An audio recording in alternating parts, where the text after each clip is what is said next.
there at the time.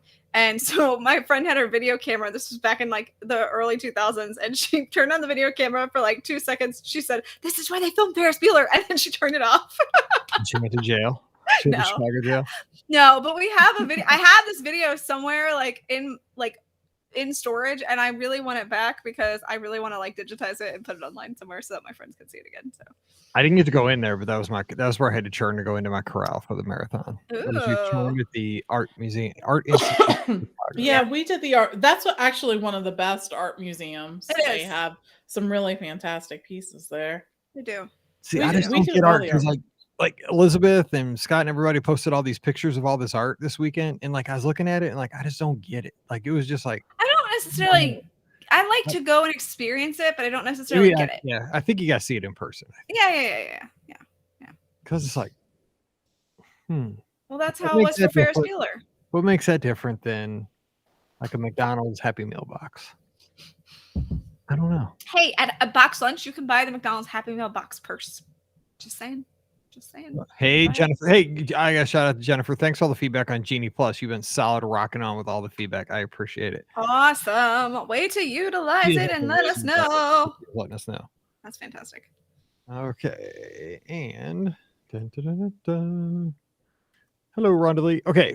Questions in the chat, please. We need questions. Oh, this first one is hilarious, though, from the inbox. I've been waiting for today just so I could read this. It's not a question. It's a comment on last week. I am scared. You guys were here last week, so yeah, this one will be hilarious. Okay, here we go. Wow, 1987. We got to do something for 2002. We're like 13 shows away. It's coming up quick. We don't have to do anything big, but I mean, not many podcasts hit 2000. Just saying. Most likely excited for 200. Because we are the senior citizens. Right, exactly. Not many shows make 20. We're about to 2000. They start out strong and Peter by 15. We are. We're hanging out red, but we'll probably get there. Okay. I mean, I think I'm ready to quit, Mike. I'm done. First days I feel the same way. I'm out. Let's go. I have this big old computer. What am I going to do with it? 1987. I'm done. Hey, just like last week, I got 1987 questions. Be ready. Okay. I thought we were somehow referring back to 1987, and I'm like, were we podcasting in 87? How do I not remember this? Feel like it. Feels like it. Yeah, exactly. I mean, I would have been 4, but it's still fine. I still would have been able to come up with something. Yeah. In high school. Yeah. All right, here we go. Welcome to episode 1987 of the Be Our Guest Walt Disney World Trip Planning Podcast. I'm your host, Mike Rallman from BeOurGuestPodcast.com and one of the senior agents over at the Magic for Less Travel. Happy Wednesday to you. We hope that you're having a great week. And thank you so much, as always, for downloading the show and joining us here for more of your listener questions. And we're going to jump right in to get to as many questions as possible today. Joining me today from the mouseforless.com and getting ready to head to the West Coast for the first time in a decade. So look out, California and Anaheim. We have Ricky. What's going on, Ricky? Yeah, I've been a little quiet about it because the past 2 times I've been planning a trip to Disneyland, they haven't necessarily gone through. One was because Brian got a new job, and so we had to cancel that one. And then the other one was because of COVID. So that obviously had to be canceled. So, this year I've kind of been cautiously optimistic that I'd be able to get out to Disneyland.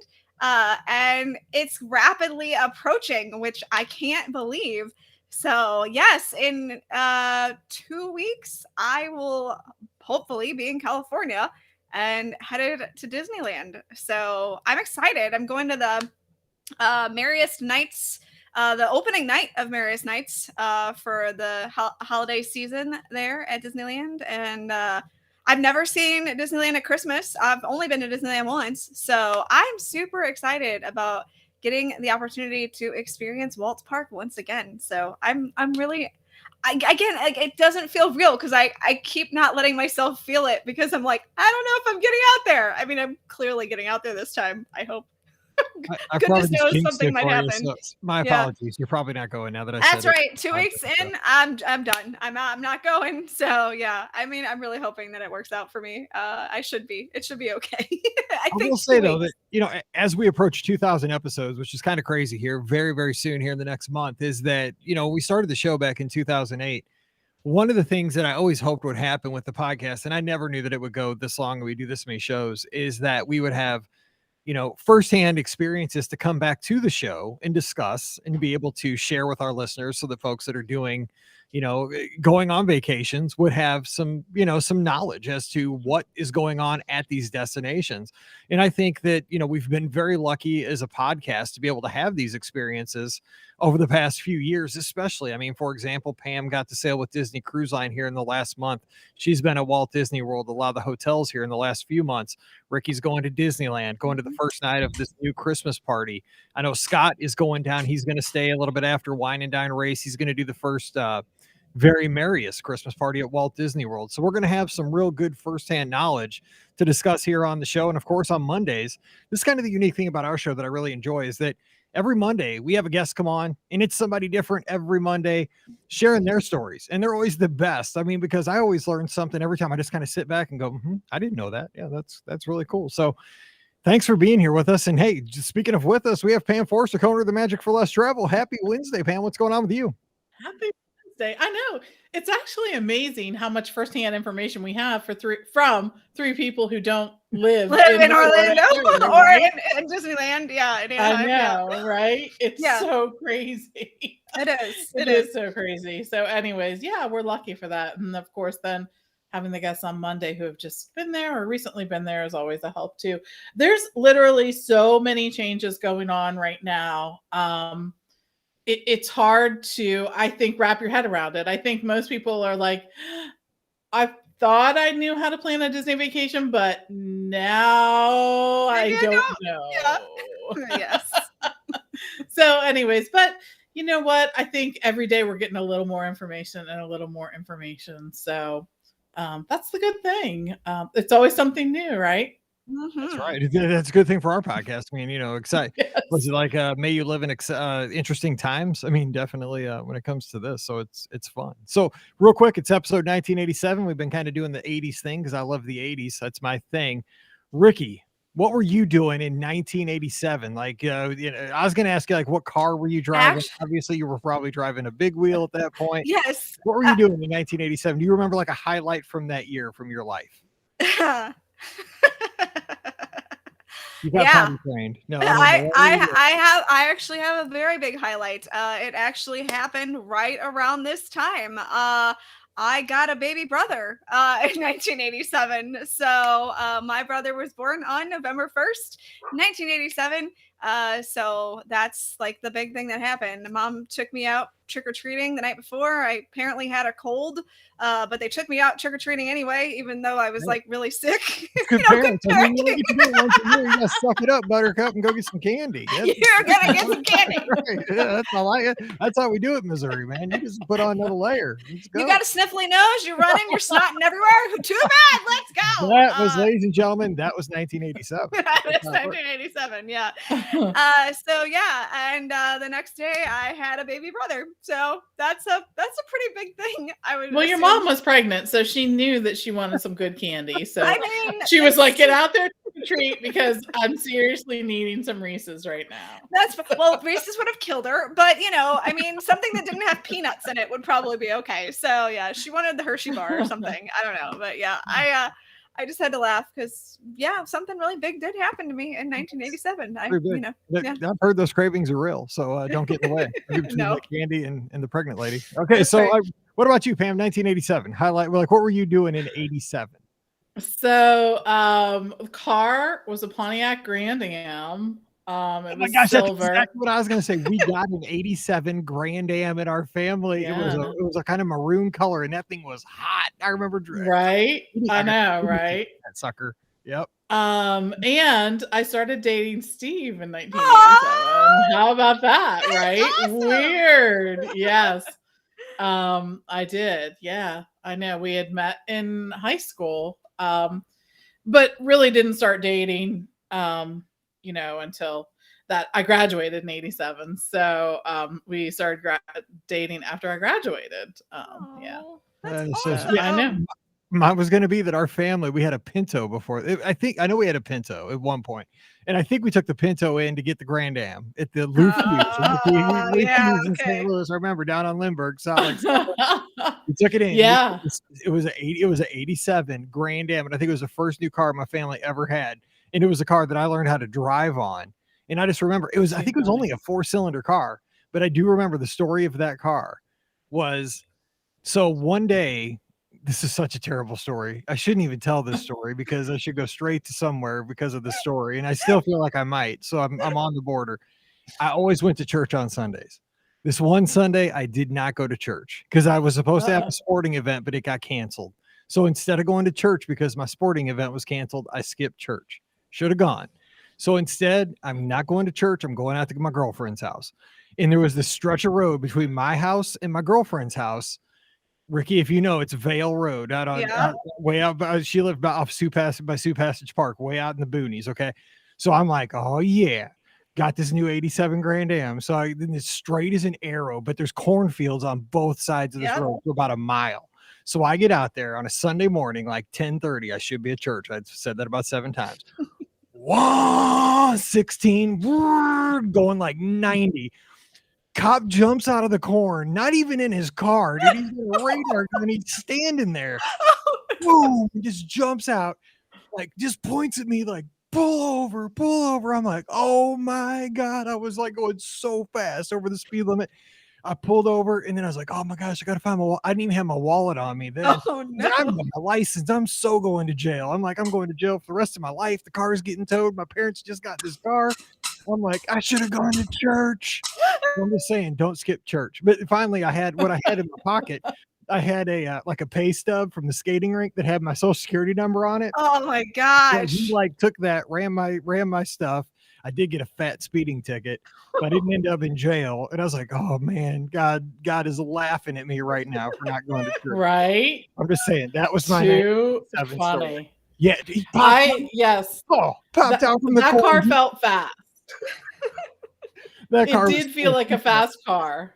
Well, apparently it was, according to Mike. I know, right? And I remember it was the car. Ours was silver, and it had a moonroof. Nice. And it was, an automatic transmission. I, of course, have learned to drive on a standard transmission. I made Hannah learn how to drive on a standard transmission just so that she knew.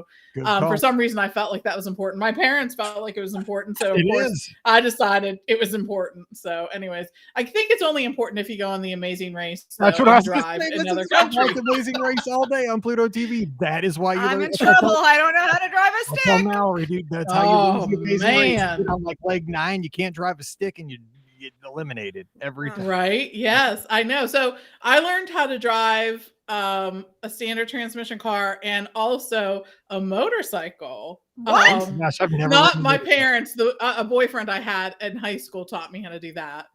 Wow, look at Pam. Yes, I know, right? The things I know how to do. So if I do go on Amazing Race, I'm ready. I know how to drive all the The vehicles. ultimate partner. She's taking applications right now. Okay. Yeah, right.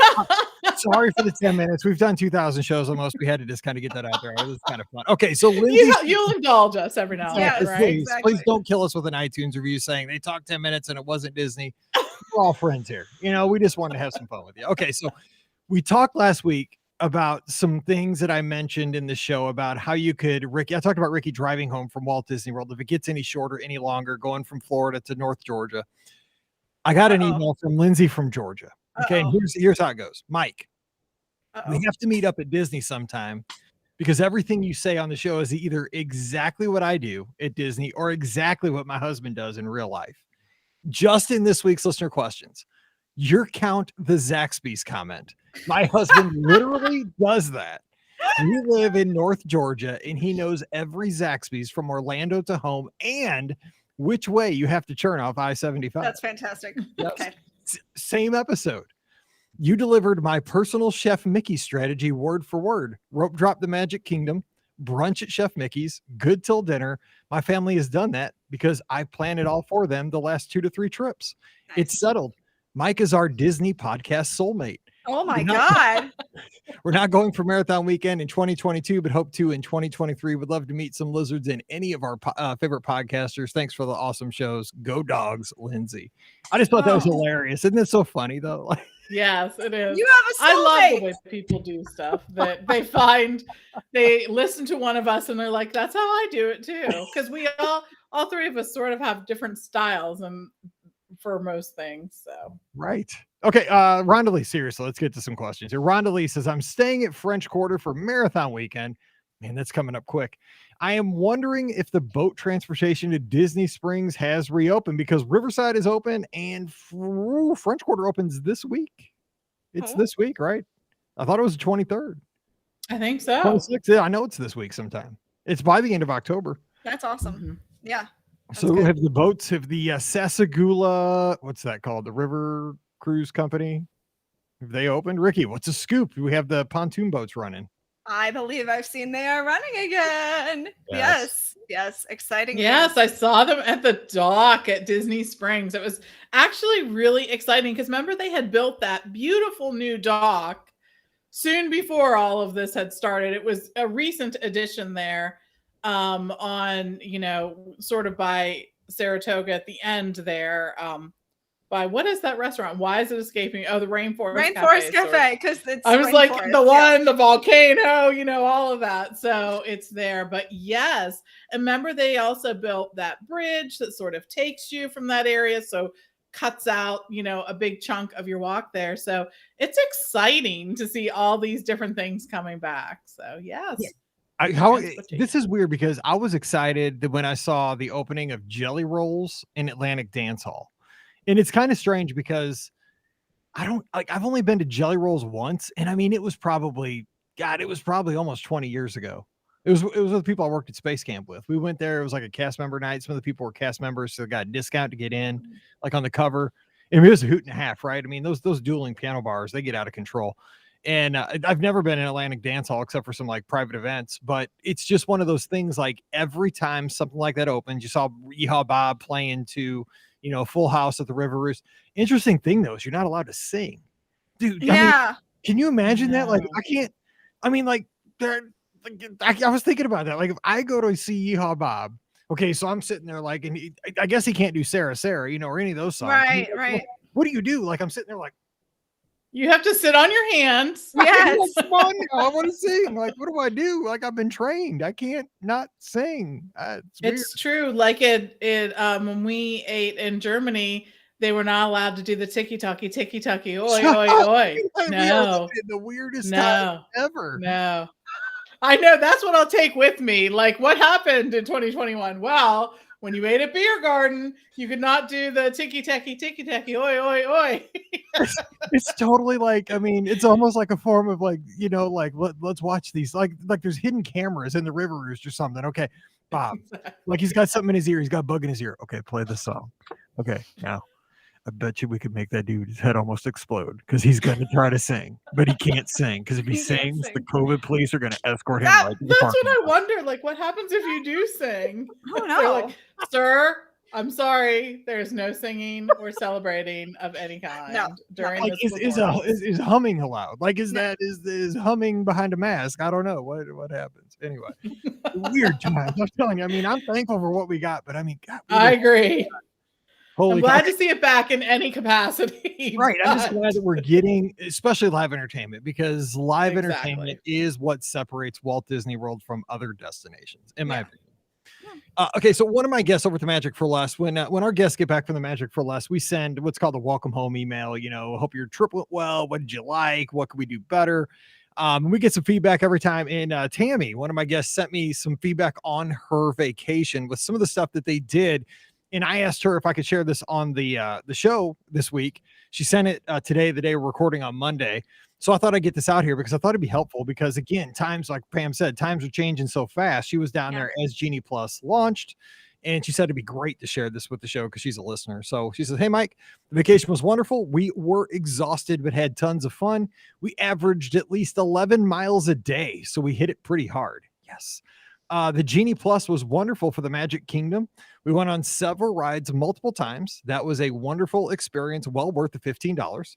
I also caved in and bought the kids 2 passes for Space Mountain because I didn't want to stand there while they were waiting in line. And I hate that ride. There was no way I was going to go on that because I'm a chicken. So for the $14 for 2 kids not to have to wait in line again, I felt like it was worth it. Pause.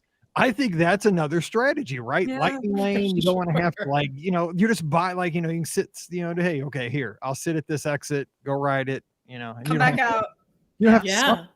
I mean, otherwise you're suffering maybe for 45 minutes waiting through. That's a good idea. Yeah, not the worst.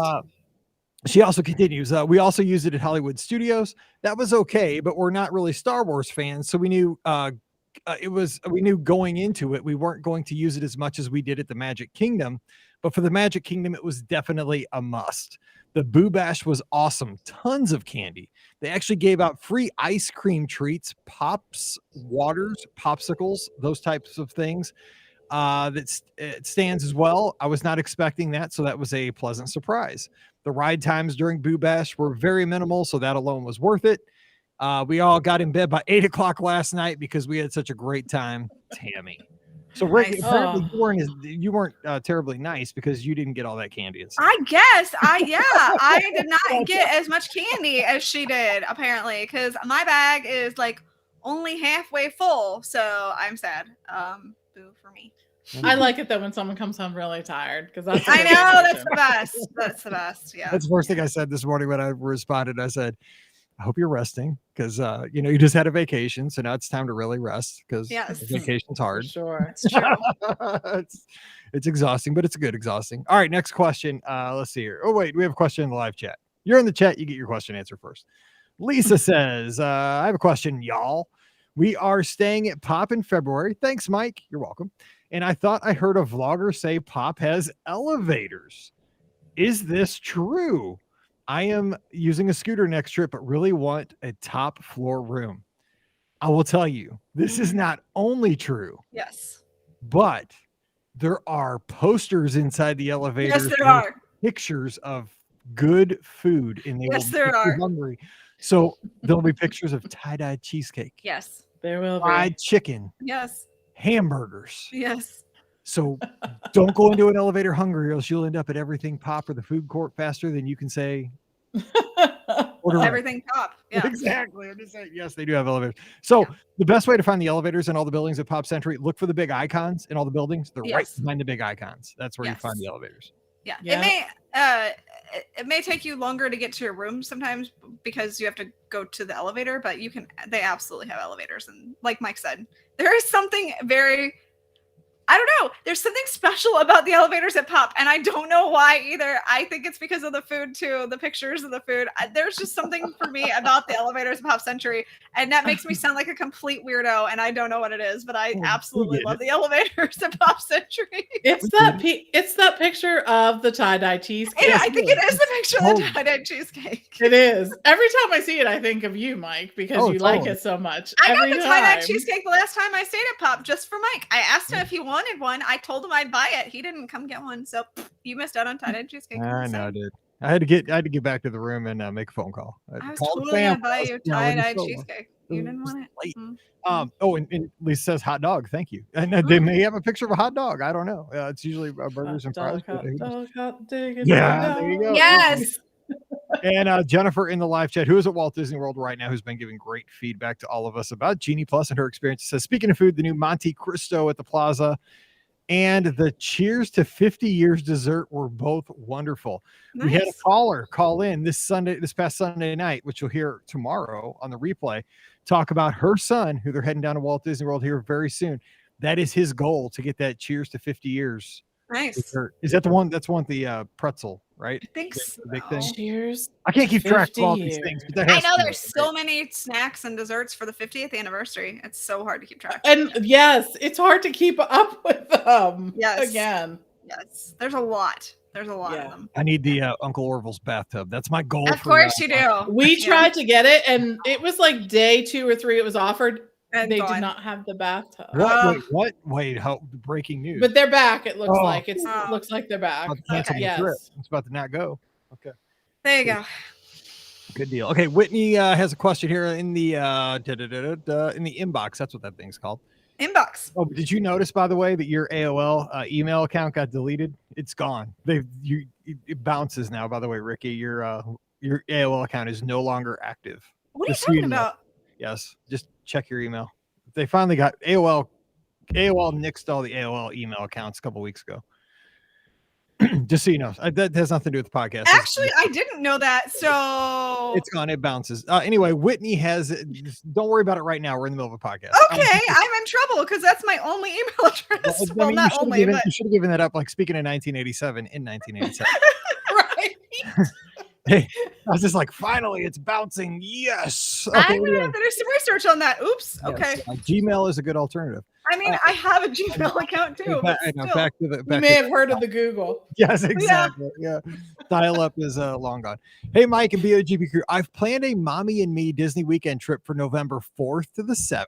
Oh, wine and dine race weekend. For my 6-year-old daughter and myself, and I'm so excited. We're staying at the Swan. I have a couple of questions for y'all. One, we've never stayed at the Swan before. Anything I need to know? Will our magic bands work to open our doors? So, Pam, talk about the Swan. What does she need to know about the Swan?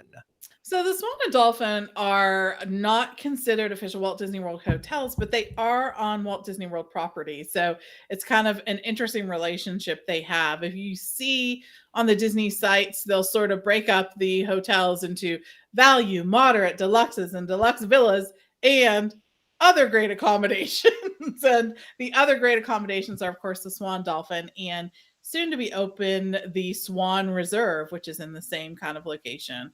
So, because they're not official Walt Disney World hotels, they're actually run by Marriott at this point. They're part of the Marriott chains. They do not have access to use things like your Magic Band. So, you can't charge with your Magic Band because they're not official Disney hotels. You can't use your Magic Band to open your doors. You actually get a card there for that. The interesting thing, though, about the Swan and Dolphin is they are included as part of the new evening extra time in the parks, right? So you get to have access to that. And they're also included in the early morning 30 minutes extra that you get in the parks there. So they do have some benefits in that space. The other thing you want to know is when staying at the Swan and Dolphin, there is going to be a resort fee and also a parking fee if you have a car. So just make sure that you know that and keep that in your mind. Huge perk for those extra evening hours. Those things look like, I mean, shoot. Dr. Kai did those when he was down for the 50th. And I mean, he just like owned Space Mountain that night when they had it at the Magic Kingdom. I'm so jealous. He just kept tagging me in pictures. I'm like, oh, that's so cool. Because I'm already back. So awesome. Okay, question number 2 she has. What's the best way to get from the Swan to the Magic Kingdom? We want to take advantage of the 30-minute early entry for resort guests, but I've heard that the Swan transportation drops you off at the TTC for the Magic Kingdom, and we'd like to avoid that if possible. Can we walk to the boardwalk and hop on a bus from there? Are there any other transportation options I'm not thinking of that would avoid the TTC? If the TTC is unavoidable, what time should we plan to leave the Swan to rope drop at 8:30 that morning? Is it true that I've never ridden a bus from the Swan? Does it take it to the TTC? I'm trying to think. I don't know the protocol at this point. They used to use Disney transportation, and then at some point that no longer was a thing. So I'm not sure where it drops you off, to be honest. But if you get dropped off at the TTC, the only thing you have to do then is ride the monorail or the ferry boat over. That does take a little bit of time, but it also takes a little bit of time to walk over to the boardwalk and, to get to use that bus transportation as well.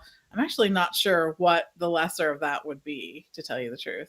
Yeah, folks saying that it does go to the TTC. I would definitely There walk you over go. the boardwalk then, just so that I can catch one bus, boom, dropped off right at the front door of the Magic Kingdom and go from there. I would do that. It's not that, because I have actually done that walk after a race. It's not a bad walk. No, not at all. It's not a bad walk. It's just, it's I don't know why we did this, but one time, this is a great story. So this was during Dopey. This was actually during the 10K because Scott, Paige, and myself were dressed up like Buzz, Woody, and Jesse. And for some reason, I guess the Swan bus was there and we were staying at the boardwalk. So Yeah. we got on the Swan bus, got off at the Swan. They dropped us off at the end of the convention center.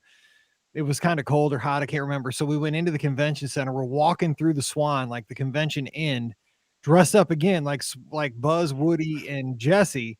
And the convention lets out right as we're walking through the lobby. And all these people all dressed up for the business attire, come out.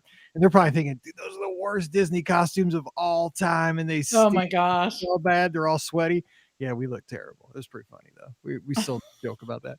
Anyway, so we walked to the boardwalk that day and it was like real quick. So it's not a big deal. Okay, last question. Our flight arrives around noon on Thursday, and we plan to drop our bags at the Swan and head to Epcot. We'd like to ride Remy, so I was planning on trying to get a boarding group at 7 a.m. from my house before we leave that morning. In theory, what would happen if we got an early boarding group number? I'm thinking we won't get to the park until 2 to 3 because of our flight. That'd be about right. If we miss our time, are we just out of luck? I'm okay with buying a lightning lane pass if I need to, but I want to play the virtual queue lottery and save a few bucks if I can. Thoughts? I'm excited for this trip. My daughter won't know we're going until I surprise her the morning of the trip. Thanks for all you guys do. Whitney's in Memphis, Tennessee.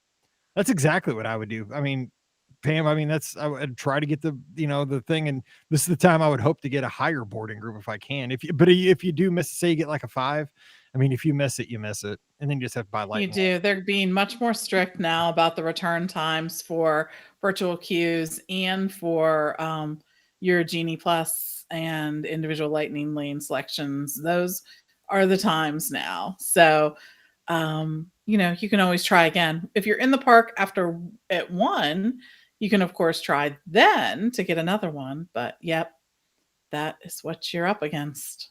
That is the plan. Okay, next question from the inbox. I love that we're getting to the inbox today. Looks like Janelle in North Carolina. Hello, BOGP crew.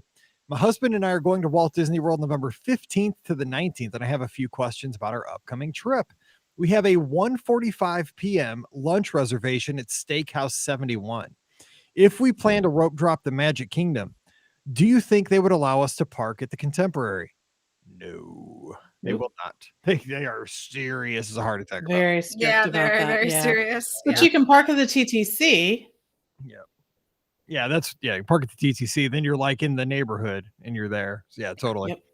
Additionally, with Genie Plus added onto our tickets, would that allow me to book Lightning Lane selections starting at 7 a.m. on our arrival day? We are staying at a Disney resort. I assume I should be able to, but I was not able to find out anything on the Disney website. So they are on site. They're going to have Genie Plus added to their tickets. Yes, they should be able to book at 7 a.m. Right? Yep. Am I They missing? should be. Yep. Why would they not? Yes. And the final question, let me just say, remember about 6 months ago when the mask thing changed and you didn't have to wear a mask outside? And I said that I was like the hot dog vendor, like I was a memory maker for you. I was Oprah, memory maker for you. By the way, that's been me with Genie Plus this week. There you Genie go. Plus is on the tickets, man. Genie Plus right here, coming down. Pass it down there. Genie Plus right there. Man in the bald guy right there. He needs the Genie Plus. Give him his Genie Plus. Keep the change. I think that we've seen so much interest in it. It's just that people are like, yes, I would like this. Well, it makes we'll talk about that here as we kind of close out the show. I kind of want to give your thoughts, because this is a time. I mean, this is a historic time, right? We've had 1 week of kind of seeing how it's gone. Let me get to our last question here. Final question. She says, "We're staying at the Dolphin." What is up with this? We got the Swan and the Dolphin show today, Right? At the Dolphin and planning to take advantage of the extra evening hours available to us. I've not found much regarding the crowds. The select nights this is available. Have you heard much about it? How do the crowd levels compare to special extra hours events? Thanks for all the entertainment. You guys keep up the great podcast. Janelle in North Carolina. I would say what I'm seeing, I mean, it is almost like crowd levels of like a hard ticket event. If not, again, this could change anytime, but if not even a little bit lower. Oh yeah, lower. I would say. 100%. Right now, it's an amazing deluxe perk right now. I don't know how long it's going to stay, but it is an amazing perk. Yes, agreed. I mean, I've seen. And I think it'll stay that way for quite a while. I do too. I really do. If you're going during the holidays or something like that, for me, I don't know. Yeah. I always think I'm always looking at the time as money equation, right? And it is on vacation. Somehow, like the time becomes even more valuable on vacation. So anyway, right. Okay, let's get to one more question here from the inbox. Genie Plus and park hopping from Trisha, who is always here in the chat with us. I don't know if she is tonight, but she usually is. We have park hoppers with the plan to take a midday break at our resort. If I have Genie Plus, can I make reservations for Lightning Lane in the park I plan to go to in the afternoon before we head to that park? We'll have our park reservation for a different park in the morning. My plan would be to keep an eye on Lightning Lane times and reserve from the resort when the time window opens for an attraction at the time will be at the second park. If we have to wait to reserve Lightning Lane until we get to the second park, we may have to wait hours before a Lightning Lane time would be. How do I know this? I've been periodically checking times on the app throughout the day to get a sense of how quickly things fill up. Thanks, Trisha. Okay, this one kind of hurts my head. I'm trying to picture it. So basically, I think what she just wants to do is, so she wants to make, she's talking individual Lightning Lane, right? Are we correct on that? Like she wants to buy an individual Lightning Lane here? I think she was just talking Genie Plus. I think she's talking Genie Plus. Okay. Yeah. Okay, maybe, yeah, that's probably is what she's saying. See, that's the whole thing. I wish there were more clear terms with it. Yes, agreed. More than 1 or 2 terms for everything. Yes. Yes. I was picturing an individual Lightning Lane, like, okay, she wants to do like Frozen at Epcot and she was at the Magic Kingdom in the morning. Okay, so say she wants to do Soarin' at Epcot. Yes. Okay, in the afternoon with Spin in the Morning or Test Track. Yes. Whatever, it doesn't matter. Something that's not, Ratatouille or Frozen at Epcot. Right. Okay, so Ricky, talk her through this. My head's hurting. I don't have to take Tylenol. All right. So from my understanding, yes, you can make it for another park later in the day. If it's but if you're trying to do it before like the 2:00 time period, it will show up at first, as far as from what I've seen so far. It will show up first, like it's gonna be available, like if it's say at 10:00, it'll show up like, okay, it's available at 10. But then when you click on it and you make your reservation, it'll say, oh, it'll realize that you're park hopping and you're not in that park. So then it'll automatically go to like after 2, I think is kind of like what I've seen before. Which, I mean, it should work that way because, yes. I mean, you cannot, there's no way you could actually take advantage of that reservation until after 2, because you can't, if you have a theme park reservation for a different park, it's impossible for you to be in that theme park before 2. Yes. So I think if you do it before 2:00, it will automatically make it for the next reservation that's available after 2:00, if that makes sense. The thing that I wish that Genie Plus would allow you to do, and maybe it will eventually in the future, would be work a little more like Fast Pass and allowing you to choose what time you wanted. I feel like that would be much more helpful for people. Instead of right now, I believe it's only letting you choose like the next available time. So I get it kind of works a little bit like original Fast Pass in that regard. Like, okay, well, you only get to choose the original time, whatever time is next.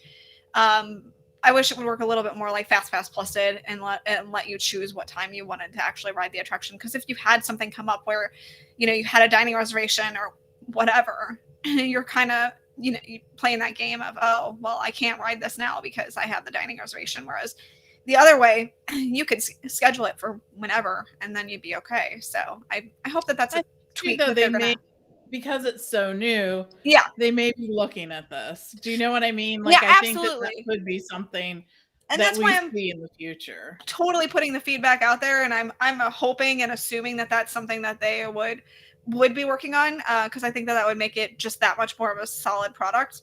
But I and it would help in situations like this where you are leaving and it's not a question of, oh no, is it going to go after 2:00 or is it going to go before 2? So you should be fine though. Like I said, as long as you don't even have to watch, I don't think, to make sure it's the right time. Just make your reservation. If it's before 2:00, make the reservation, and then it'll automatically cycle to the next available time after 2.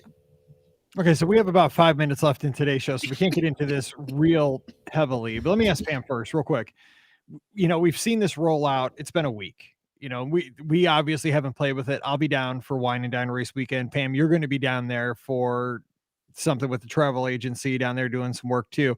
So we're going to get to, put it through its paces, get into the parks, purchase it, do individual lightning lanes. I'm going to make myself do that, even though I'm a cheapskate. I'm still going to buy one just so I can see what it's like. Maybe buy two. Let's face it. I'll be with Scott. The dude, he likes to do stuff like this. So I'll be spending all kinds of stuff. You know, when I go with Scott, I spend money, even though I'm like, oh, I shouldn't do that. Okay, let's do it. We do it. So I'll be, using Genie Plus and figuring everything out for the first time. We'll talk about it here on the show.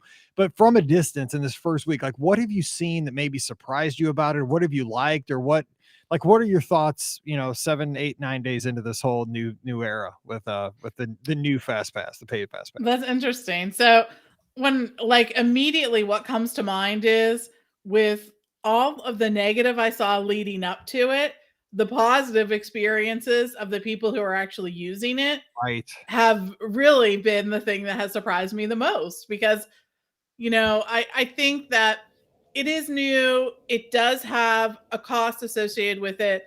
And usually in the Disney interwebs, that equals, from the very beginning, no and negative responses and whatnot. But I've actually been surprised at how many positive responses that we've seen. I think I think it's functioning a lot better than I thought it was going to too.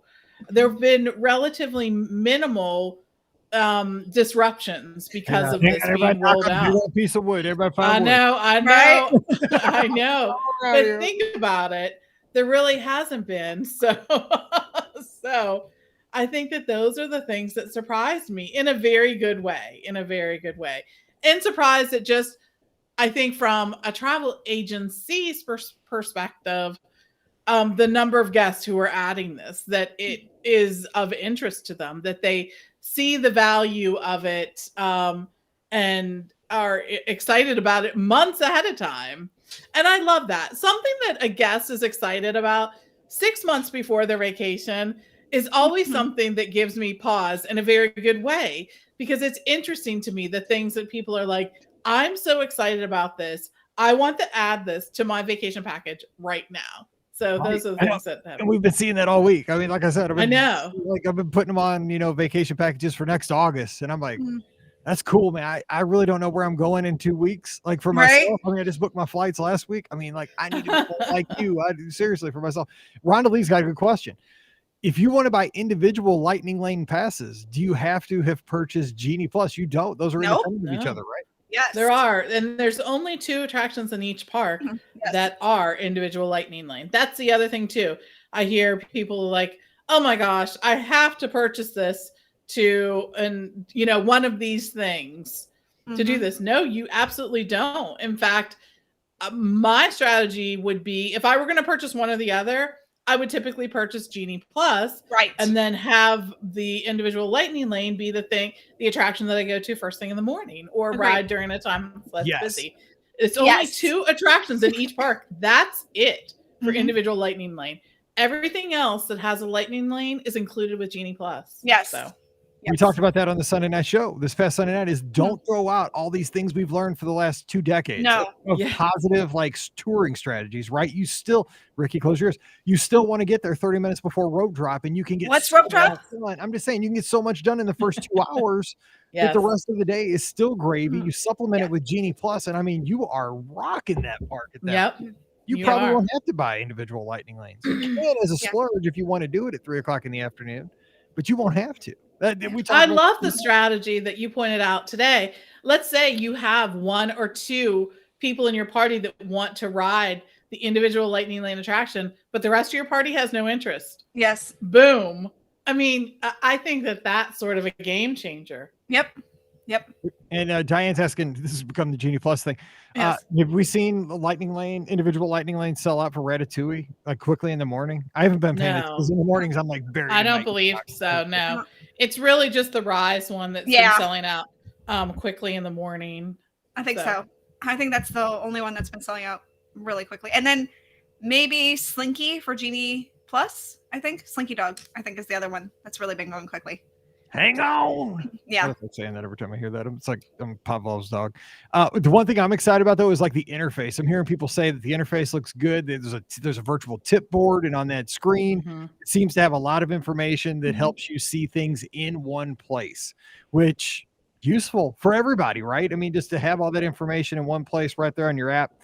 And also, kind of a side note, there's more fuel rod locations. There are. You might need them. There are more Yes. coming. So, That's Ricky, true. real quick, Yes. what do you think though? First week, like, we don't need like a dissertation, but just real quick. No, you know what? So I figured I would just go on. I know it's as of recording this, it's technically early evening. So I just wanted to kind of look at wait times, to see kind of how things were going. I know it's not the middle of the day right now, but wait times are exactly what I expected. That was one of the fears I think that everybody had is, oh no, wait times are going to go skyrocket because, Genie Plus and, all this and that. And it's as of right now, it's exactly what I said it would be. It would not impact wait times that terribly much because I didn't think a lot of people would, I figured that the crowd would mix in a lot easier with Genie Plus than it did with Fast Pass Plus. It did not work well with Fast Pass Plus because they so heavily had to rely on letting the Fast Pass Plus lane in. They couldn't take care of the standby in a proper way. I noticed it multiple times over and over again. So, the standby lines for big attractions right now, Flight of Passage is only 30 minutes. 30 minutes, I can wait 30 minutes for Flight of Passage, totally. That's fine. I think I saw it was the longest wait right now I saw with 80 minutes for Rise of the Resistance, which, that's crazy because like a month ago, we thought if you did a standby line for Rise, it was going to be from here to exactly Animal Kingdom. Is it a long wait? Yes, of course. But, it's better. It's better than a virtual queue for Rise of the Resistance. So, and I hated the virtual queue. 55 minutes for Slinky Dog. Again, not awful. No. I mean, I've waited in that line. I waited 3 hours when I was a kid for the Screaming Eagle at Six Flags. Exactly. Right now, I just frozen down and Test Shark is 55 minutes. That's not awful. By the way, Soarin' 15 minutes. Okay, that's really just Soarin' you waiting. Is crazy. Like how I used to be. That thing used to be 4 hours. And I know, right? 30 minutes or less now. 15 minutes. It's so crazy. And then at the Magic Kingdom right now, let me find the Magic Kingdom on the map. What's Peter Pan right now? Peter Pan's one of the most. It's 60. That's still not bad. I mean, I know I've seen it a lot longer with Fast Pass Plus. What's Splash? Splash is 35. Wow.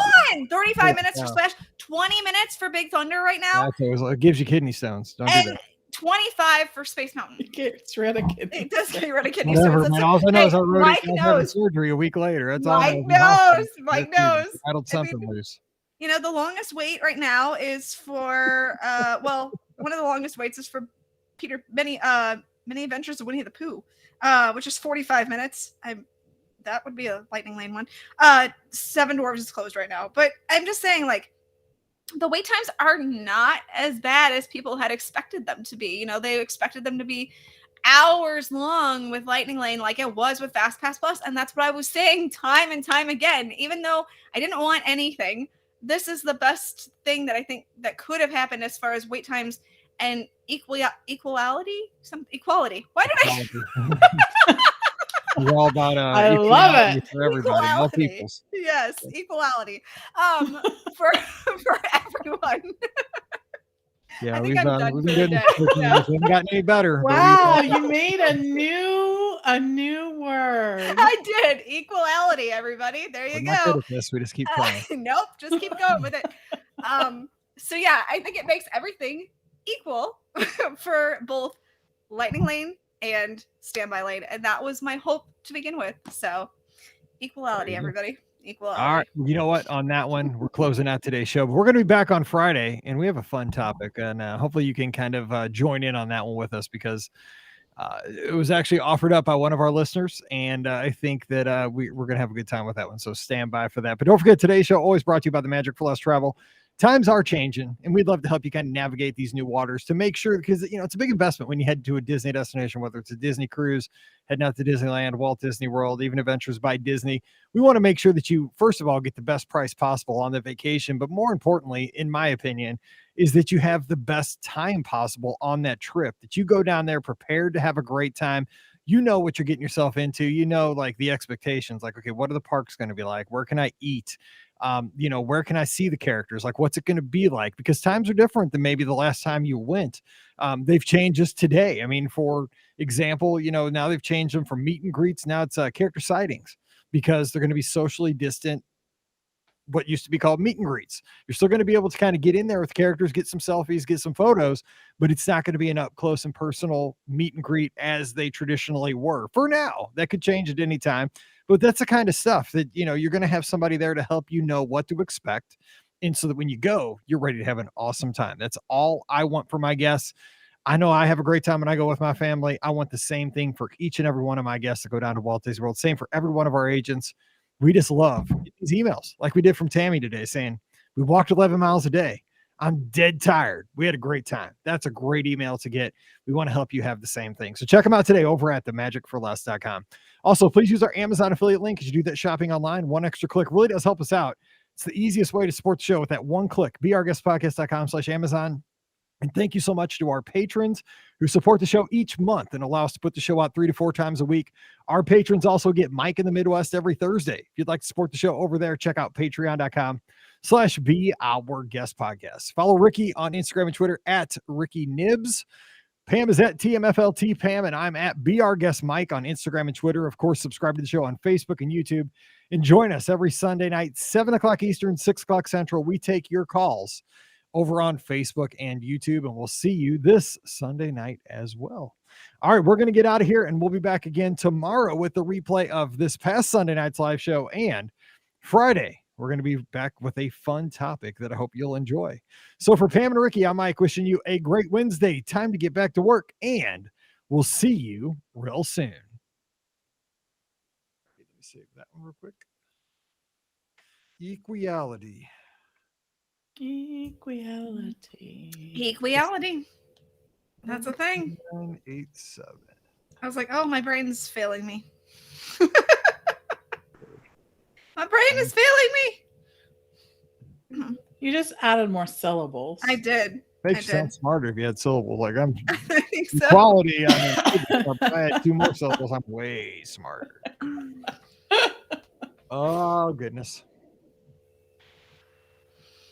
And yeah, Beth is right. Obviously, on a weekend, it would definitely be more people using Genie Plus, but that would have been the case with FastPass Plus too. So, and wait times would be higher on the weekend anyway too. So, because again, it's weekend, locals, everything. Yeah. So, I would expect wait times to be a little higher on the weekend, anyway, with or without FastPass Plus, Genie Plus, whatever. For sure. Thank you, Lisa. Yes, just look behind the Lady and the Tramp statues and you will find your elevators. Yes, correct. Or at Pop. Behind the big telephone, the big or Mickey phone. Baloo and Baloo. What else is there? Baloo and Mowgli. Ariel. Nope, wait, that's over at the other resort. No, that's the Art of Animation. What else is it? The jukebox? Yeah. Is it? Yeah, at the very end of the bowling pin. Oh yeah. The 8-track player. No, that's at the end. Hang on, that's the computer. That's the end. Computer. That's what I was trying to think. I was trying to think. What's in Roger Rabbit? No, wait. There's a Roger Rabbit. Yeah. What's in the 70s? I'm trying to think. What's the 70s? No, that's Baloo.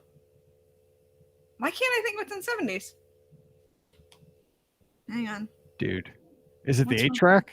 No, that's the stairs. No, that's the 70s. That's what I said. Oh, that's the stairs. No, I can't think of it. I love the 70s. I run around that resort like a gajillion times every stay. I know I've passed them a gajillion times. Oh my God, Jennifer's checking into her tent site at Fort Wilderness. How sweet! Nice. That's awesome. That's awesome. Okay, the 70s is the Mickey phone. Oh yeah, that makes sense. Yeah. Okay, let's do and the big wheel. Big wheel. Oh, the big wheel's my favorite. Big wheel. Yeah, big wheel. Yeah, that's what it is. Okay, let's do the show because Taco Bell's line is crazy long on Mondays. I don't have workers.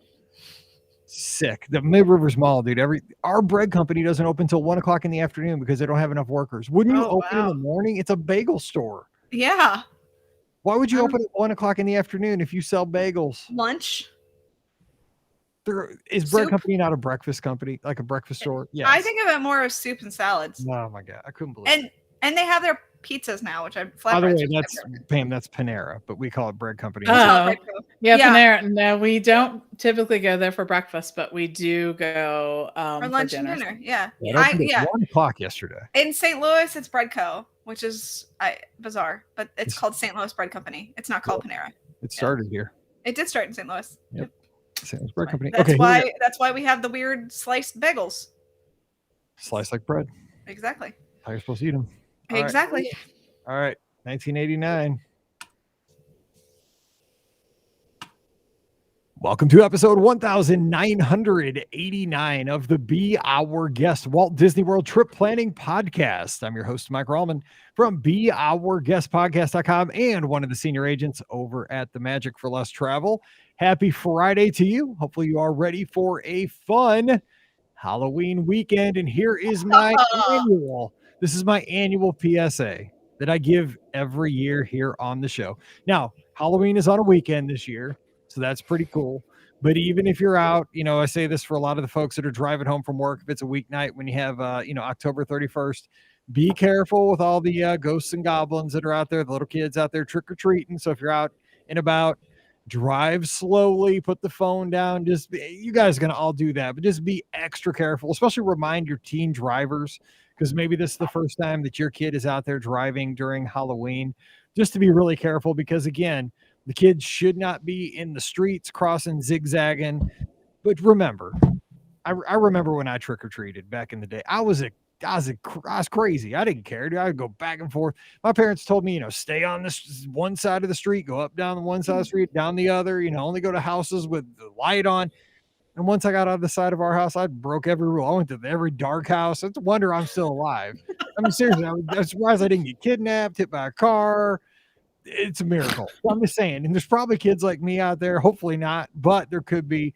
So just be on the alert this weekend as you're out there. And everybody out there, hey, hopefully everybody can have a fun, semi-normal Halloween this year, right? Last year, at least in St. Louis, it was that COVID, kind of still, it was really weird with trick-or-treating. It was super, super cold here in St. Louis last year. I mean, record-breaking cold. So we hardly had any trick-or-treaters.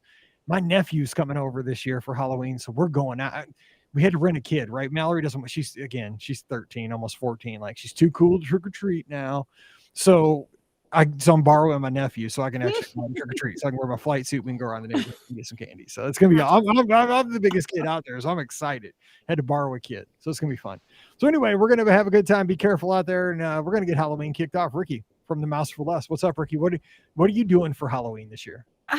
So the day before, so Saturday, we have a trick-or-treat event that we are doing on behalf of the church that we go to. So tell me it's not a trunk or treat, because it's not. Oh, it's not. Holy it's cow! Not. It's a trick-or-treat trail, which we're gonna take part in. We're gonna have popcorn. We're selling stuff like that. So we're doing that. And then on actual Halloween, I'm kind of the weirdo. I don't buy Halloween candy. I do something very different, and I think everyone appreciates it, because I don't get a lot of kids here, so we get some, but not many. So I get like maybe 20, 30 kids, which isn't really that much. So I don't buy full-size candy bars, but what I do buy is I buy Little Debbie Halloween snack cakes. Oh, I love Little Debbie. Yes, exactly. So hopefully it's going to be chilly here a little bit, but so hopefully, Brian and I will be out on the porch handing out those Little Debbie snap cakes, and then around the corner, Goofy's going to come out with a chainsaw. Yeah, that's right. And I've told that story so many times about how I almost got one of my students killed because I jumped up, scared him. He ran out into the street, almost got hit by a car, and his mom thought it was the funniest thing ever, but I almost got him ran over because I dressed up like a scarecrow. You had to know that I had to come out with Goofy and the chainsaw somewhere, right? Yeah. one of our greatest all-time episodes. Really. I didn't go to Halloween Horror Nights this year, so I didn't get to have Goofy come out with a chainsaw when I talked about that. So I figured it's Halloween. Goofy's got to come out with a chainsaw. Yeah. So I was going to ask you real quick, and then we're going to get to Pam here. So on property, what is the most scary place? It could be a resort, it could be any place, not even like, it doesn't even have to be like a built up. Was the one place you would not want to be alone at night? Got it. On Halloween? Got it. Where? Oh, not even a question. I would not want to be alone in the lobby of the boardwalk with those creepy doll chairs. Oh, no way. No, I'm out. No, see, that's not even close to where I'm gonna go. Nah, dude. No creepy doll chair. Because if those suckers came alive in the middle of the night, they probably do. They probably do. I am out. There's no way that's happening. No. I'm pretty sure those things dance around that lobby from about 2:12 to about 2:17 a.m. I every think day. they do. Those things are creepy. And if you don't know what I'm talking about, just Google creepy doll chairs boardwalk and you'll find them. They're Yes. everywhere and they're so creepy. Oh my goodness. All right. Also joining us from Pittsburgh, Pennsylvania, she's the co-owner of the Magic for Less Travel, Pam Forrester. Pam, happy Halloween. What's on tap for you this weekend? Happy Halloween. I will actually be in the world. good call. So I will be celebrating there. And hopefully next year I'll be in my new house. So I don't even know what Halloween will be at. Yeah, because at our old house we got hundreds of kids. Truly. So it'll be really, really different for us this year. But yes, we'll be in the world. And I'm trying to think like where I get creeped out at Walt Disney World. The one time I remember thinking, oh my gosh, this is kind of creepy, is when they used to have the trail from Wilderness Lodge over to Fort Wilderness. Yes. Remember? It was so tree covered in there. The forest was so thick. And it was sort of like, I thought early evening, but as we walked over, it was like getting dark. And on top of it, there was hardly anyone else ever there on that trail. It's like people didn't know about it. So you really felt sort of by yourself in that. So it was kind of a weird situation to be in, because how often you're at Walt Disney World by yourself? Right. So that happens more than you would think. Like you think you're at Walt Disney World. I mean, you got all these hotels, all these theme parks, but you find yourself on a Disney vacation, like in the course of a week, like you find yourself like without, with not seeing anybody else more than you, but well, I guess because I get up so early to run and stuff. That's usually that's true. The mornings are very quiet. Yeah, I mean, totally quiet. But you're right. I've run that path many times. You know what it is? The deer and the raccoon are all looking at you, and you don't realize it on that path back in the day. Because I mean, deer would come out all the time. Here's my place. Now, you guys kind of amateur hour there. Oh, I'm sorry. No, I'm just saying. Discovery Island by yourself. Oh, those people that like get caught out there, like, are they crazy? Okay, because the other night. So real quick story, and I promise we'll get into today's topic. Today's not gonna be a super long show, but so they did a story about this abandoned mall that Ricky used to live right next to, and my first job was at this mall at the Chick-fil-A. It was called Jamestown Mall, and like I grew up going there my whole life. Like I mean, that we just got dropped off there on a Saturday. You would spend your whole day at Jamestown Mall. I mean, everybody's got that mall in their life, right? Where you would just go as a teen. That's where you stayed. They put up the Christmas decorations there. My grandparents took us there. You met Santa there. You did everything, and worked there as a teen, so forth. Well, so this mall obviously shuttered. It started going downhill years and years ago, but it totally closed in 2014. And so they did some kind of story about how it flooded, like some sprinklers went off the other day and it flooded the Sears store. It was one of the anchors. And so I went down a rabbit hole on YouTube, and there was these urban explorers that went in like, yes, I've seen this video. Yeah, about 4 months ago. And I mean, this place is trash. And I mean, I've had nightmares ever since I saw this video. Like if I'm trapped, because it all, like, I know the place, like that was Casey Sports, that was Dillard's, like that was KB Toys, that was CPI Photography where I got my pictures, that was Prince Plus. I mean, like this place is giving me nightmares. I mean, I just had to smell. Dark. Like, what if I was in there? It freaked me out, like that kind of stuff. But I mean, like, what these people that are these urban explorers that get caught like on Discovery Island? Are you crazy? Like, are you doing that on purpose? Like, no way. Nope. That's crazy. And that guy, the last guy that got caught, said like he did it by accident or something, didn't he? Like he said he didn't know that he couldn't camp out there or something. Whatever. Right. Whatever. Anyway, okay. Listener Leslie sent me an email earlier this week, and this was what the email says. Very simple. My husband's having a baby boy on November 4th. My husband and I are going to Walt Disney World on November 29th to celebrate my 50th birthday. I'd like to create a time capsule for baby Miles to open on Walt Disney World's 100th birthday. Any suggestions? So I was talking with Leslie, and I came up with kind of a modified idea for today's show. So I don't know if you heard, but Walt Disney World is celebrating its 50th anniversary this year. This is brand maybe new information. I did not know this. They should do commercials or something on TV. Should. Right? They should have a special event. Yeah, they should. Or maybe get like a dessert or something. New fireworks. Exactly. Yeah, I mean, something, anything. White shirt, Crocs. I don't know. Did you see those Crocs, by the way? Those 50th anniversary Crocs? No. No. Have you seen them? I saw them yesterday. No. They're pretty crazy. No. Oh my goodness. Scott probably already has a bear. I'm just saying. Probably. Um, Yeah. So anyway, I just pictured those on Scott. So here's what we're gonna do today. Okay, so we all get to we're gonna put a chest. Okay, usually a time capsule is kind of like a cylinder. But we're gonna go a little bit bigger, not huge, like a treasure chest, maybe like a couple feet wide. We're gonna also each one of us will say where we would like to bury this chest on Walt Disney World property.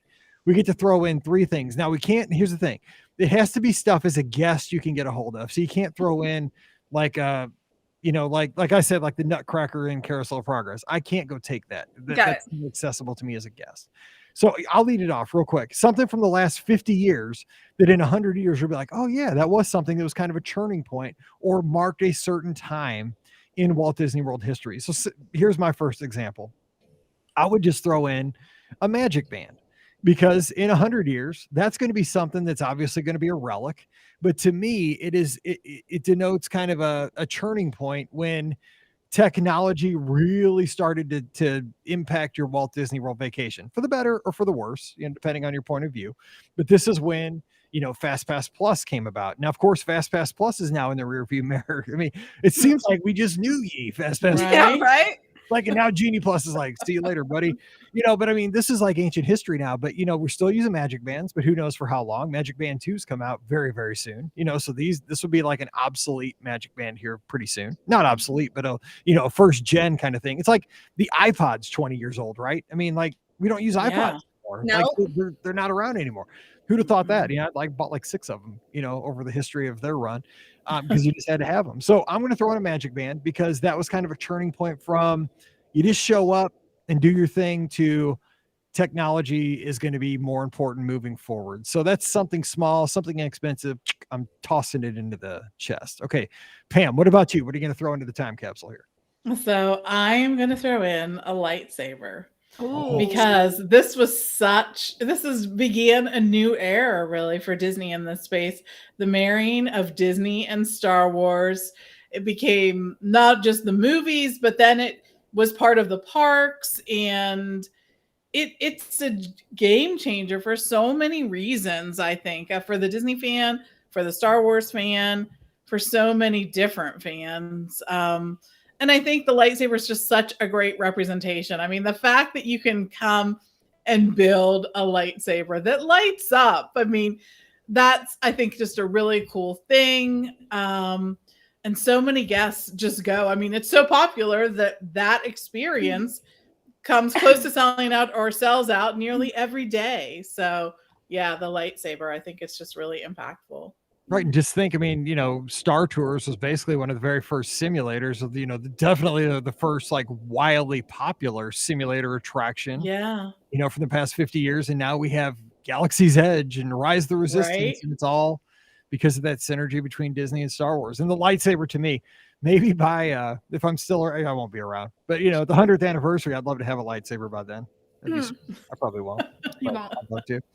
All right, Ricky, what do you throw it? You know what? That reminds me of like the one movie where she goes in and like that lightsaber is in the chest. Like she opens up the chest. She might be opening up our time capsule. She might be. Right. All right, Ricky, what are you throwing in first thing?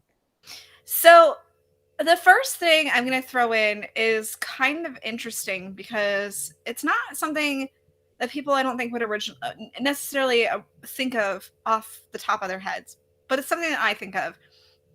And it is the DVD for that one that with Aaron and Luke and the bench guy. And here's why.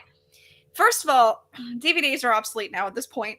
So we, and the fact that Disney used to mail out DVDs to people again, which by the way, was such an exciting day when you got that in the mail. Before they did that, they mailed out VHSs, which I have a few of. I have a few of those as well. So I'm just saying. I have Disney Cruise Line ones, and I am never doing those up. I have VHS ones. I have DVD ones. Yep, totally have those. But the reason why that one is the one that I think that we should throw in is because that's really when Disney changed their whole dynamic of kind of how they did things. Before it was the ultimate park hopper. You got to go to all the parks, have all the access, and that's when they changed over to the individualized buying the tickets, you had to buy the Magic number Your of Way. days. Magic Your Way. Yes, Magic Your Way. Like that was the day that, like, that was when they changed over to that.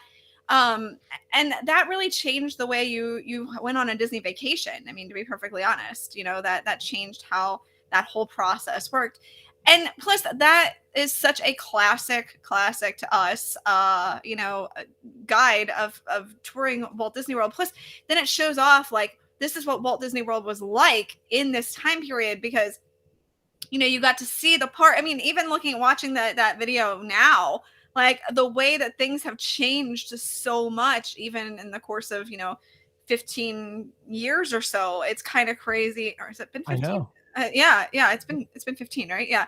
So it's just been crazy, kind of like watching how all that has changed too. So it's kind of like a threefer. It's a weird choice, but like I think that it really kind of represents like the changes that Walt Disney World has made in multiple ways. So yeah. I like it. All right, my second one. I'm throwing in a Walt Disney World marathon medal from a Run Disney marathon weekend event. Because the thing is, who knows if in the next 50 years, Run Disney's been a hot thing for the last decade. Actually, it's been going on for probably about 20, 25 years. But I mean, this is something that could or could not be around, come 100 years from now. But I think that it's one of those things that looking back, if it's not around, it would be an interesting thing to say, oh, wow. Like they used to do races. I mean, because right now, even if you go to somebody and say, do you know the Magic Kingdom parking lot? They used to race Indy cars. I bet you a lot of guests would say there was never a racetrack out in that parking lot. And it was only about 3 years ago that track was out there. Like I forget that it was out there right now. And it hasn't been that long. We ran on that sucker for some of the races and it was hard because it was banked. Yes. Just stuff like that, kind of the entry, like the water sports that used to be out on Seven Seas Lagoon and Bay Lake, that kind of stuff that, it's not really why you go to Walt Disney World, like theme parks and rides and restaurants and hotels. But, you go down there. Did you know there was an inline marathon that you could inline speed skate at Walt Disney World? They had an inline speed skating marathon. I made my money inline speed skating, but it was not at the same time that I was kind of touring the country doing that. One of my biggest regrets, I didn't skate that race, but they had that stuff in the 90s. So yeah, Run Disney, I would put a token in for like a medal from a Run Disney event to look back and say, wow, they used to run races all over property through the castle. Fun. That's what I do. If you have a second thing, what do you can throw in? So the next thing I'm putting in are the mini ear headbands. I was thinking that. Yes. Those have exploded so much. And I think the reason why is there's just such broad appeal. First of all, they're making them in so many different themes and colors and different styles. So I think that there's something that really appeals to everyone. And I think that it really is something that just makes, like, you see them in pictures, you see people wearing them and you're like, those look good. Instantly what they are, right? They're Disney, they say Disney, people are collecting them at home, they're displaying them at home. So there's so many reasons why these have sort of become important, but it's also sort of the Disney style that you've seen grown in popularity, right? Oh, yeah. It used to be that the general styles that were available, like you could get a Mickey t-shirt or a Mickey sweatshirt, and there were relatively few designs and the things that you can buy. Now the style, the colors, there's just a theme for everyone. And I think that it's sort of, in addition to it, they're just being really cute and a great souvenir. They sort of represent this, that there is a Disney style now, and Disney really caters and develops items just to help with that. So what's crazy about those headbands from somebody, my thing is I get these like Nike hats. I always get the latest, whether it's a white one, a black one with Mickey or, whatever. Sometimes I got, different logos. Those are kind of my things. But with those Mickey headbands, those, the ones that the females tend to wear, is that, I see these because they're always on Twitter, like, here's the latest one, somebody posts it on Twitter. I mean, do they ever say no to a design like nowadays? Because, it's like this one has like this certain, it's not even like this is a pretzel mini headband at this point. It's like, oh, this is the, sweet cream cheese pretzel. Yes, mini exactly. headband. Right. They are so specific But I guess, I mean, Pam, I guess they sell, or else they wouldn't put them out there. But I do you think people try to collect? There's no way you could try to collect. It's like Vinylmation. There's no No. No, way you you could can't get them collect all all. these. But I guess they're trying to be like, I guess this is, for the pretzel mini headband fan. I don't know. I mean, are they like, is there that niche of an audience for these things? I always wonder that kind of stuff. It's crazy. I think so. I think because they sell them all the I mean, Mike, No, sell all the Mike, time. So. Mike, you're talking to the girl who bought the Donald Buck that's true. Yeah, you butt shouldn't have. But ears yeah, she did. headband. I totally bought the Donald butt ears headband, and I'm proud of it. I love that headband. Is it stupid? Yes, it's ridiculously dumb. Did I buy it? Yes, I sure did. So I mean, I own those. So, and I'm proud of it. Yes, you did. Yes, you did. Okay, speaking of, okay, what's your second thing to throw into the time capsule / chest? Okay, so I again kind of along the lines of what Pam was talking about and the just explosion that has happened in regard to this, and I think we can thank Tokyo for this, to be perfectly honest. But it's the explosion of popcorn buckets and sippers. So I'm putting one of each of those in there because you got to have the combination of the two because they go together. But the way that those things have just completely gone bonkers crazy with Disney fanatics. I mean, I have a few popcorn buckets. I have some sippers. Do I need either one of those things? No, I do not. Do they just go on my shelves? Yes, they do. But you know what? They make for kind of cute decorations, so I'm not mad about it.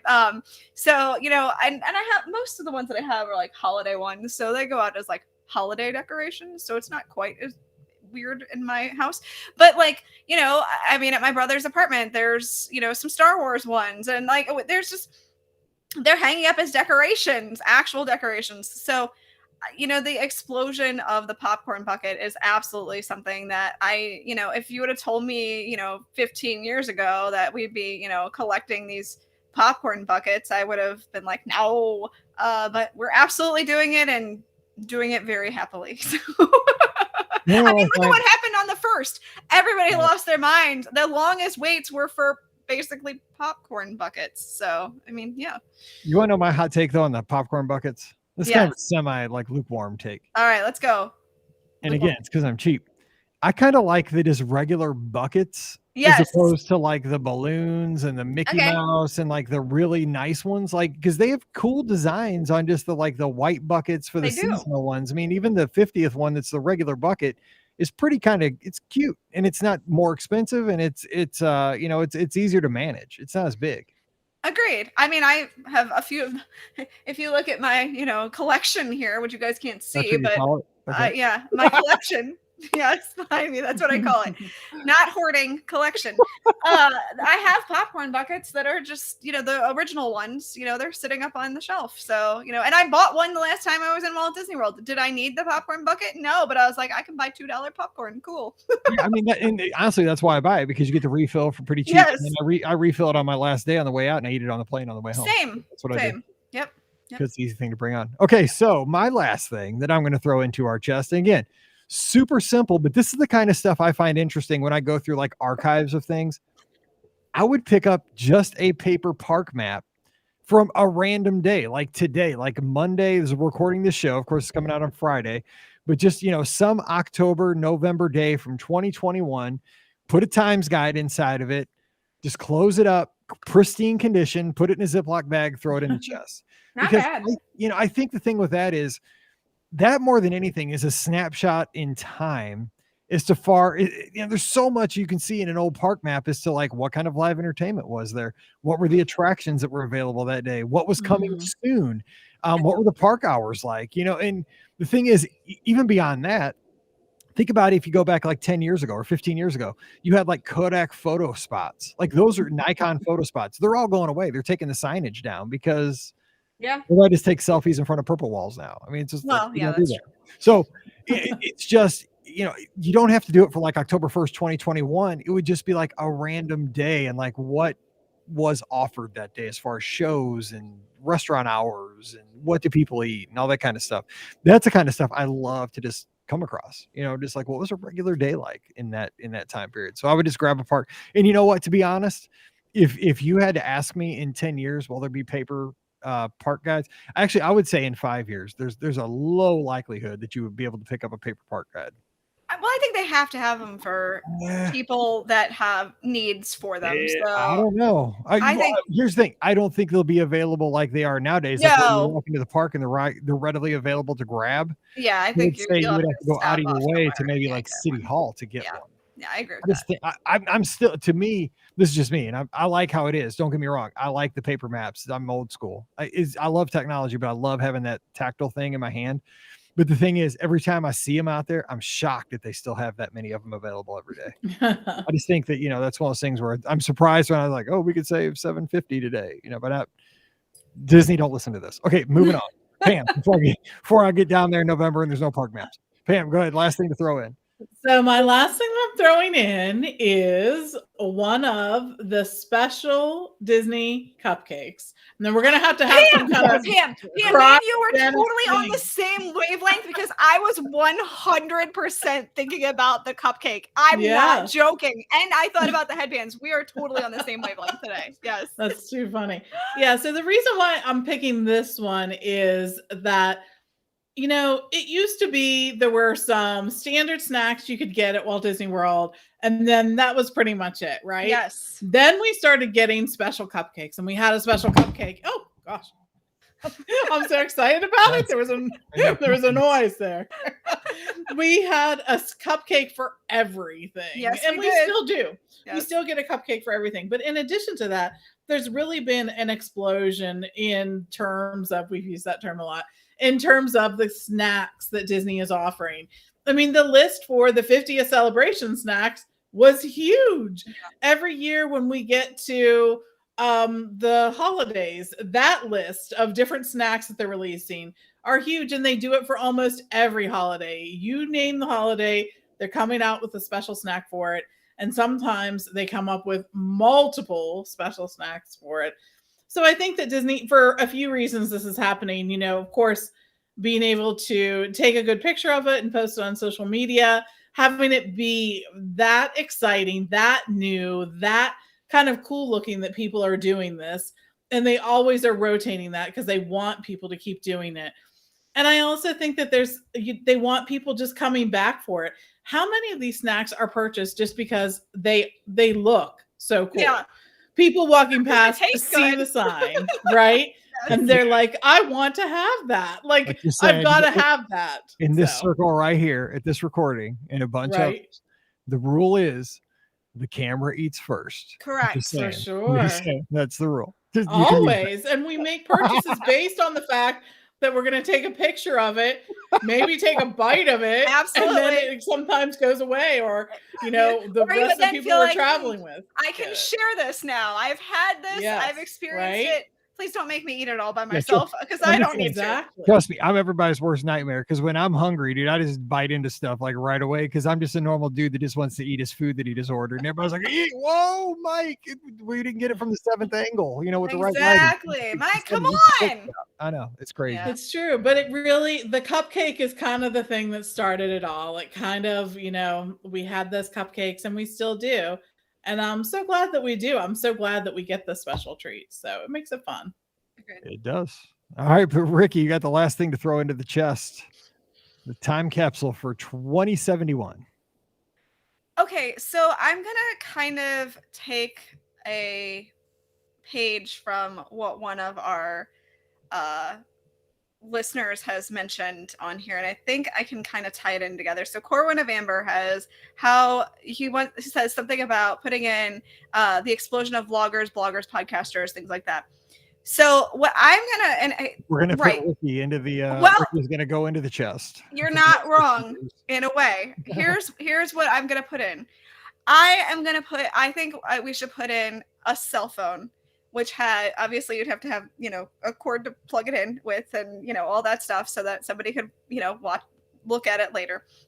But if you looked at my cell phone and you looked at my photos, and you would just see tons and tons and tons of Disney photos, Disney videos, things like that. So you'd put this cell phone in there and you'd have little snippets, little video snippets. You'd have the photos, you'd have the podcasts that I listened to, at the time and things like that.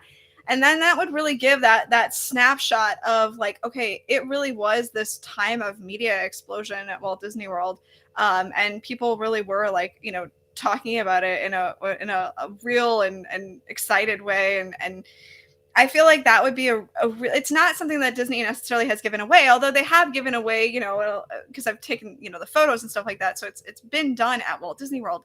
But I feel like that is something that is unique to, especially this time period. Walk around Walt Disney World, you'll see people vlogging and taking, look at us taking pictures of our food. So we'd be like, that guy's just talking to himself, like the whole way around this park. Now it's like, he's a vlogger. He's a vlogger. No, look at when we first were going. We're going, oh, look at that, weird person talking to themselves, and they got their camera out, and they're really in love with themselves. No, yeah, they really are in love with themselves. They're just a podcaster. They're just a podcaster now. Yeah, exactly. So I feel like that would be the best way to kind of describe this era of Disney right now is to kind of, take a look at the photos that we have, the videos that we have, and the podcasts that are on our phones, and stuff like that, and put that in. I feel like that would be that. The only thing I'd throw in is an annual pass holder magnet. I feel like that would, we had such an explosion of those, and I own all of them. So I do have those all over the place. Yeah, exactly. They're everywhere. No, that is a great point. And, I mentioned earlier that, the iPod turned 20 this week, and I was all, it's how this whole podcast started. My wife got me an iPod for my birthday, and I don't listen to music. And so she was just trying to get me like the newest thing when it first came out. And I was like, don't really listen to music. I was trying to be polite. Like I could use it. I wanted to use it because it was like cool. I love tech. Yeah. And I found a Disney podcast. I'm like, this thing's free and you get a new one every week. What? You just got to plug into your computer. I was like, this is the greatest thing ever. So I listened to a bunch of podcasts and I started one. So that's it. But you're right. I mean, like like I said, I've probably had like 5 or 6 iPods, because I had an iPod Nano, I had a Shuffle, I had the Classic with the click wheel. And what happens is, like, when you got your next iPod, basically the old one was frozen in time. It had music from that era. But for me, mostly it had podcasts. Yes. And most of those podcasts are, because it was just like, because you quit syncing it. So, it had like the podcast from like that, because I never deleted them. So it had like up to that date. So like, 2005 and before, and shows that were long gone. But yeah, that's a great idea to throw that in there. Some digital media. I think that's digital media is the best way of kind of showcasing what it was really like back then. I feel like that's going to be the key, because goodness knows it'll be interesting to see. We'll probably have chips implanted in our heads, for digital media memories at that point. But whatever. So this would be like, oh look, they were cute. They had it in their hands and they held it and walked around with it. So cute, man. That's so old school. I have like a record player. Exactly. Okay. Yeah. Ask your parents what that is. Okay. Last question. Here we go. Where are we burying this chest? Anywhere on property. You get to put it wherever you want, and you don't get to, like, nobody's gonna know until like you get to guess what, it's here. You get to tell them on the 100th anniversary. If we're not around, something pops up on the 100th anniversary to be like, hey, go dig it up. Ta-da! So Pam, where are you burying it? If you had your choice, where are you putting this time capsule? So I really don't. I'm trying to do it in a place that would cause the least amount of disruption on the day, but someplace where you can still see it. So I'm going to say that I would like to see it buried somewhere near that walkway that we have leaving from the Magic Kingdom over to the Grand Floridian at this point, because there, you could sort of dig up a location and it wouldn't. How are we on the same wavelength today, Pam? That's exactly where I was thinking. That's too funny. Ricky's just copying your homework. That's all. I know, right? She looked at my paper. She's totally just cheating. I swear that's exactly the first place that popped into my head too. I was like, it would be nice to kind of, maybe not the first place, but it was one of the places that popped into my head of burying it over in that area along the pathway between the Grand Floridian and the Magic Kingdom. But if I can't steal that, I'd say, somewhere, my favorite attraction is the Haunted Mansion. So somewhere near the Haunted Mansion, like maybe, under one of the gravestones or something, surprise. That would be freaky. You gotta have an arm hanging out too, so that way it looks like an actual grave, and then they'll be like, "What's this?" That makes this a Halloween episode perfect. Yeah, exactly. We didn't give a lot of effort to Halloween, but there you go. That's the connection. There you go. That's it. Yep. Do you know where I'm putting it? I'm putting it by Building 1, French Quarter, between the path and the Sasagula River. Nobody's looking for it there. That's so obscure. Nobody's ever looking for a time capsule there. It's going to be right there between the running path and the Sasagula River down by Building 1, down in the very far corner of French Quarter. I like it. That's awesome. Nobody's looking for anything there. Nobody's Just like looking for grass. anything Just a there. big patch of grass. Just Yep. saying. Nobody's bothering with anything there. So that is today's show. That's what we have in our 100th anniversary treasure chest. But here's the good part. Jump on social media today or this weekend. Tell us happy Halloween. Boo to you. Mail candy. I like the cups, the small little gold cups that are in a gold wrapper. Give me the peanut butter one. Give me the pumpkin ones. I'm good. I think Pam's good with the pumpkin ones too. We've had this discussion. Yes. Doesn't have to be virtually. You can send those to St. Peters, Missouri. But let us know what you think. What would you add to our virtual time capsule there to open in 2071 at the 100th anniversary of Walt Disney World? And this Sunday night, as we have the live call-in show, this will be the topic. So think about it, percolate, and let's have the discussion on Sunday night. You're going to do a show on Sunday, even though it's Halloween? Wait, I thought Saturday night was Halloween. Oh, wait. Sunday Halloween? Wait. Yeah, Sunday's Halloween. We might not do a show then because I got to go trick-or-treating. Yeah, I was going to say, wait, you're going to go a show on Halloween? Saturday night. I don't even know. Wait, No, it's Sunday. Okay, where's the Sunday? Okay, well then no live show this Sunday night. Thank you. You're welcome. Dang. Well, we'll talk about this the next Sunday night. All right, there you go. No, because I'll be at Wine and Dine Race Weekend. All right, well, put it on Facebook. Table it. We'll do it on social media. There you go. Dang. I need somebody to keep. It's a good thing, Ricky, you're keeping track of all this stuff. Just saying. I'm like, wait, you were talking about going trick-or-treating, and now you're talking about having a show? Take calls. Caller, who's on the line? Anyway. So we'll talk about this on social media, and I promise at some point here before 2021 ends, we'll have this discussion. All of us. We will. Like it. Don't forget, today's show brought to you by the Magic for Less Travel. Check them out today for all of your Disney trip planning needs. Would love to help you plan a great Disney vacation. Again, the agents over at the Magic for Less, we're passionate Disney fans. We love the Disney destinations. We go there. We care about making sure that you have a great trip. We know how important these trips are to us, and we want to make sure that your trip is amazing as well. And of course, always get you the best price possible. That is a given. So just drop by themagicforless.com today. Check out the great trip planning tools to get you started. Then while you're there, fill out that quote form, and we'll get right back to you. So check them out today over at themagicforless.com. Also, please use our Amazon affiliate link when you shop online, beourguestpodcast.com/Amazon. And thank you so much to our patrons. You guys support the show. You allow us to put the show out 3 to 4 times a week, each and every week. And our patrons get Mike in the Midwest every Thursday. If you'd like to support the show on Patreon, just visit patreon.com/beourguestpodcast. Give Ricky a follow at Ricky Nibs on Instagram and Twitter. Pam is at TMFLT Pam. And I'm at Be Our Guest Mike on Instagram and Twitter. Give me a follow. I'd love to talk to you this week. And again, subscribe to the show on Facebook and YouTube. And one last request. If you have a few minutes this weekend, we'd love a rating and review on Apple Podcasts or wherever you download your show. It really does help us out. And thank you to everybody who left a rating and a review. We appreciate that so very much. All right, time to get out of here and let you get on that Halloween costume. And if you don't have a Halloween costume, probably aren't getting one at this point. Supply chain. That's what you should be this year. That'd be the ultimate costume. You go as the supply chain. Just get a chain. I don't know how you do supply. I just thought of that. You could totally just walk around like a chain around your neck. Just put a chain around your neck and on the bottom in cardboard, write supply on the cardboard. I have not seen that anywhere on social media. I just totally came, and I'm not that smart, but I just totally came up with that. So if on Sunday you find yourself at about 4:30, you're like snacking, you're like eating the chili out of the crock pot, because everybody's got to make chili on Halloween out of the crock pot. At least that's how we do it in the Midwest. You're just like snacking. You're like, oh man, I need a costume. It's 4:30 on Halloween night. It's starting to get dark. You just pull out a chain, write the word supply, and you're the supply chain. It's supply chain. Greatest costume for 2021 ever. And just be late to everywhere you go. Like show up at like 11:30, knock on people's doors like at midnight. And you're like, what are you doing knocking on my door at 11:30 at night? Halloween ended at 8 o'clock around here. You're like, I'm the supply chain. Everything's running behind. That'd be hilarious. And then you probably go to jail because they call the cops like.